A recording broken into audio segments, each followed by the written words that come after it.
চট্টগ্রাম সরকারি সিটি কলেজে ছাত্রদল ও ছাত্র শিবিরের মধ্যে দফায় দফায় সংঘর্ষে আটক হয়েছে ছাত্রদল সভাপতি রাকিবুল ইসলাম রাকিব।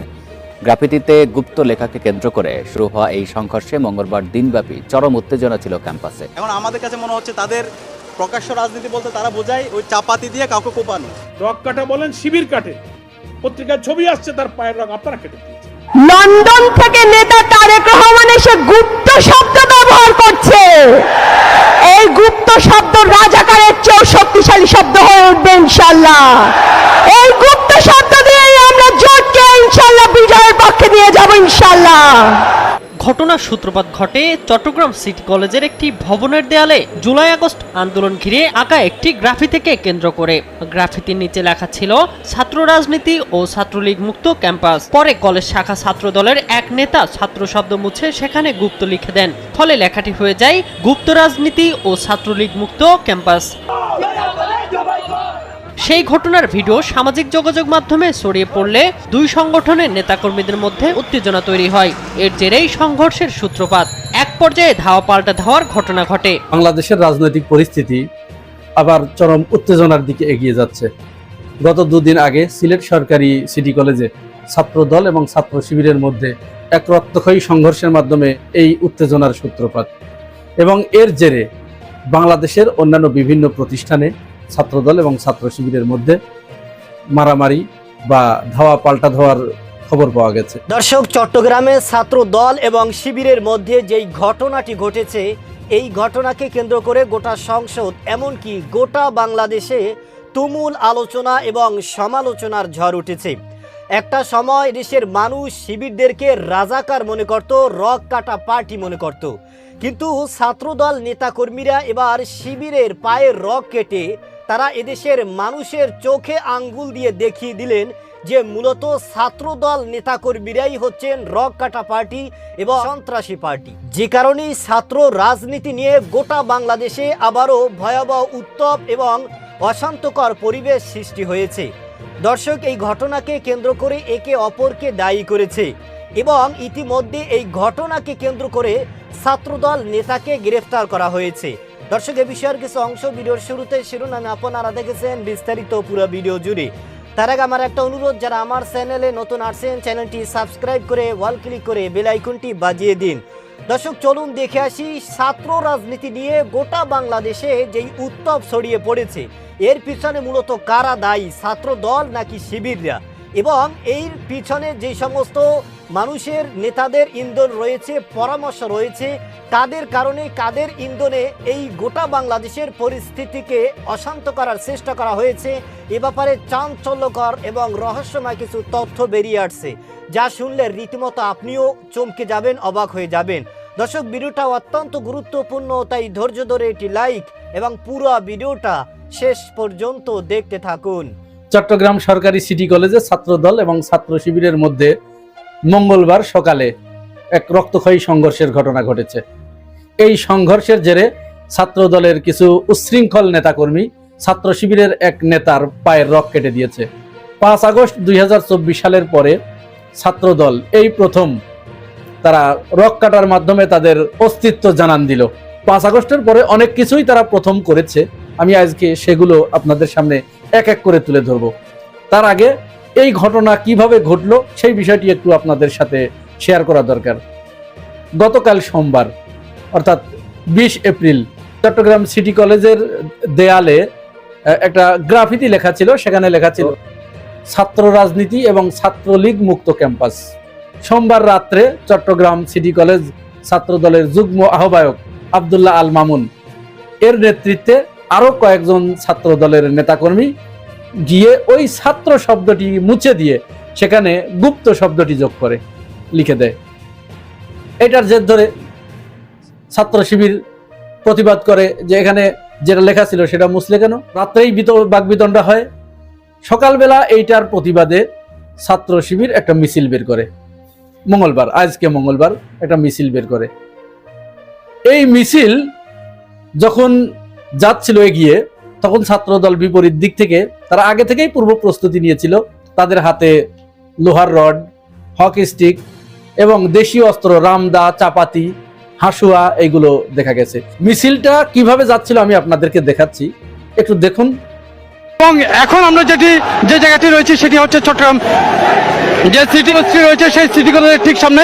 এখানে আপনাদের দেখাবার চেষ্টা করছি, একদিকে শিবিরের একটি বড় মিছিল যাচ্ছে এবং অপর পাশে যেই ছাত্র দলের একটি মিছিল দেখতে পাচ্ছে। আসলে দুটি দলই কিন্তু একদম মুখোমুখি, একটি নিউ মার্কেট থেকে এদিকে আসছিল সিটি কলেজের দিকে এবং অন্যটি সিটি কলেজ থেকে নিউ মার্কেটে যাচ্ছিল। দেখছেন, মানে ছাত্র দল যখন শিবিরের এই শান্তিপূর্ণ মিছিলের দিকে এগিয়ে আসছে, তখন কিন্তু ছাত্র শিবির মিছিলটা অন্যদিকে ঘুরিয়ে নিচ্ছিল, চলে যাচ্ছিল যে সংঘর্ষে তারা জড়াবে না, কিন্তু তারা দৌড়ে এসে ওই মিছিলের উপরে হামলা চালায়।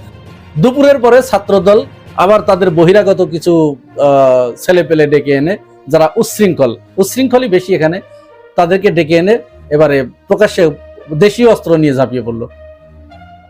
শিবিরের যে ছেলেটার পায়ের রক কেটে দিয়েছে, ওইটা আসলে বিভৎস দৃশ্য, ওটা দেখানোর মতো নয়।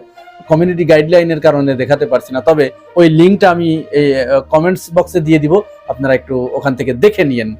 শেখ হাসিনার বিদায়ের পরে আমরা কিন্তু বাংলাদেশে ক্যাম্পাসগুলোতে খুব চমৎকার একটা পরিবেশ দেখতে পাচ্ছিলাম। আমাদের ভিতরে খুব ছেলেমেয়েরা, অনেক অভিভাবকরা তারা অনেকটা হাঁপ ছেড়ে বেঁচেছিলেন যে যাক, দীর্ঘদিন পরে আমরা একটা চমৎকার ক্যাম্পাস পেয়েছি।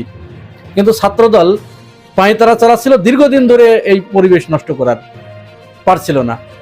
ছাত্রদলের যিনি সভাপতি রাকিব উদ্দিন, তিনি বারবার ঘোষণা দিয়েছেন কিন্তু পারছিলেন না। আজকে প্রথম উদ্বোধন করলেন, এটা একেবারে প্রকাশ্যে উদ্বোধন করলেন এবং তাদের অস্তিত্বের জানান দিলেন যে আমরা এইভাবে মেরে কেটে সবাইকে, ছাত্রলীগ যেহেতু নাই, শিবিরকেও এখান থেকে সরিয়ে ক্যাম্পাস দখল করব, এবং এইটাই তাদের রাজনীতি। ছাত্র দলের হাতে কেন রামদা থাকবে? ছাত্র দলের হাতে রামদা, কিরিচ, চাপাতি, এগুলো কিরে ভাই? চাপাতি দিয়ে আমরা বিশ্বনাথকে কোপাতে দেখেছি ছাত্রলীগের, হেলমেট বাহিনী দেখেছি ছাত্রলীগের। সেই হেলমেট বাহিনী দেখুন 5 আগস্টের পরে ছাত্রদল আরো নতুন কি করেছে।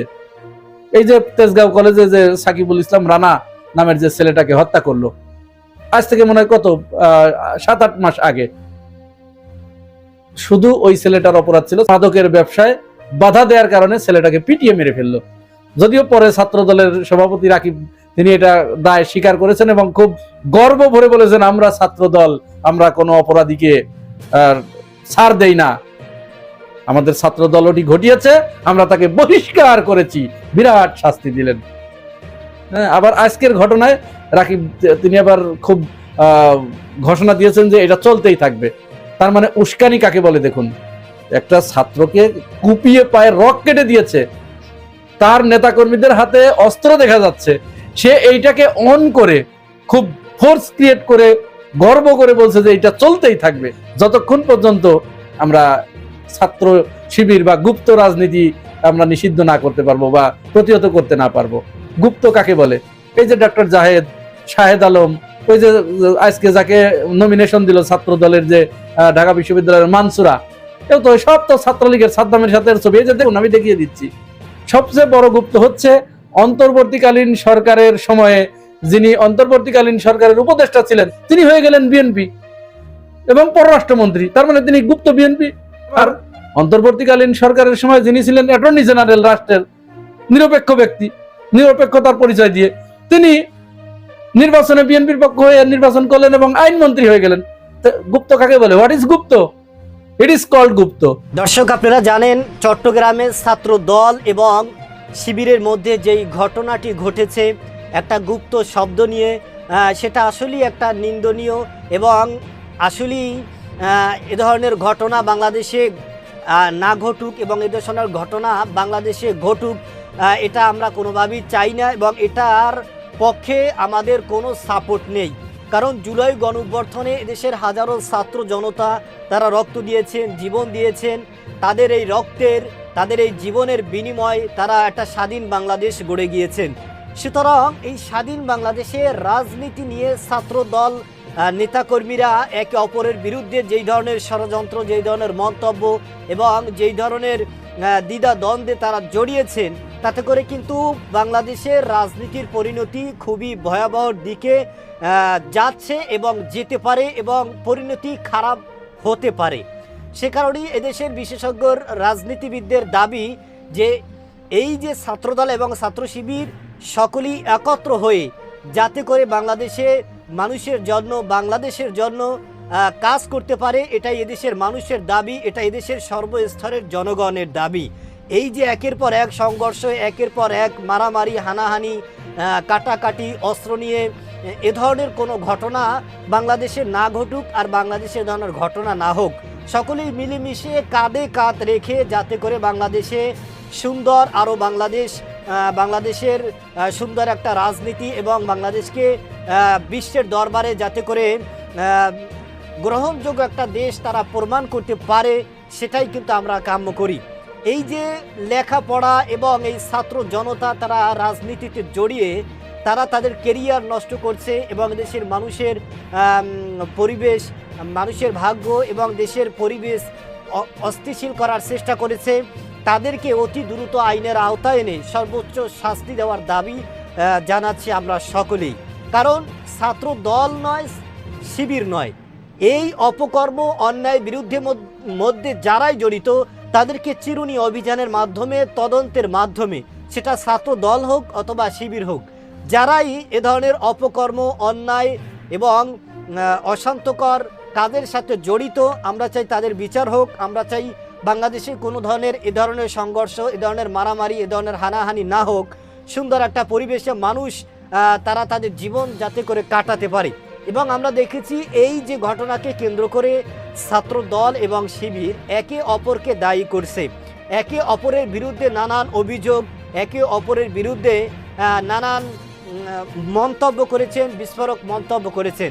সুতরাং এদেশের মানুষের দাবি, যারা উপরের পর্যায়ে রয়েছেন, সরকার, স্বরাষ্ট্রমন্ত্রী আরও যারা রয়েছেন, তারা যেন এটার একটা তদন্ত করে সঠিক বিচারের আওতায় আনা হয়, যাতে করে সরকার পক্ষ লোকদেরকে সাপোর্ট না করে মূলত যারাই ঘটনার সাথে জড়িত তাদেরকে যাতে করে বিচার করা হয়, এটা এদেশের মানুষের দাবি। দর্শক, আপনার কি দাবি সেটা আমাদের কমেন্ট সেকশন অবশ্যই জানাবেন। আজ এ পর্যন্তই। সুস্থ থাকবেন, ভালো থাকবেন। দেখা হবে আগামী কোনো ভিডিওতে, কথা হবে নতুন কোনো বিষয় নিয়ে। সে পর্যন্ত ভালো থাকবেন। খোদা হাফেজ।